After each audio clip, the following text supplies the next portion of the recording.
Welcome back to girls expert. இந்த வீடியோல நம்ம பார்த்தீங்கன்னா நம்மளோட ஃபேவரட் சீரியல் ஹீரோ இவங்க ஒரு சேனல்ல நியூஸ்ல ஆக்ட் பண்ண போறாங்க அப்படின்னு சொல்லிட்டு ரீசன்ட் அப்டேட் கிடைச்சிருந்துச்சு.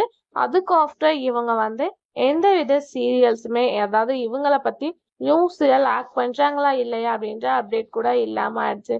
ஸோ இவங்க யாரு அப்படின்னு சொல்லிட்டு கேட்கும் போது ஆக்டர் ஷாம். ஸோ இவங்கள நீங்க நிறைய சீரியல்ஸ்ல பார்த்துருப்பீங்க.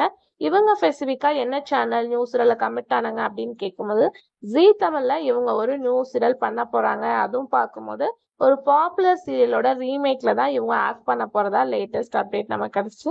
இவங்க இந்த மாதிரி சீரியல்ல ஆக்ட் பண்ண போறாங்களே அப்படின்ற அப்டேட்டே பார்க்கும்போது ஒரு 5 or 6 மந்த்துக்கு பிஃபோரே அப்டேட் வந்தாச்சு. பட் இவங்க இப்ப எங்க இருக்காங்க, ஷூட்டிங் பண்ணிட்டு இருக்காங்க இல்ல இவங்க நியூஸ்ல கமிட்டா இருக்காங்களா இல்லையா அப்படின்றதே பெரிய பிக் கன்ஃபியூஷனா இருக்கு. மேபி ஜீ தமிழ்ல ஒரு 2 சீரியல் வரப்போகுது. அதுல ஹீரோயின் இவங்க தான் அப்படின்னு சொல்லிட்டு தெரியும். பட் ஹீரோ யாரு அப்படின்ற அப்டேட் இனிமே நமக்கு தெரியாம இருக்கு. மேபி ஷாம் கூட ஹீரோவா ஆக்ட் பண்ண ஹை சான்சஸ் இருக்கு. ஸோ நான் கன்ஃபார்ம் பண்ணிட்டு ஷேர் பண்றேன். ஸோ நீங்க ஷாமோட வியூவர்ஸா இருந்தீங்கன்னா மறக்காம கமெண்ட்ல ஷேர் பண்ணுங்க.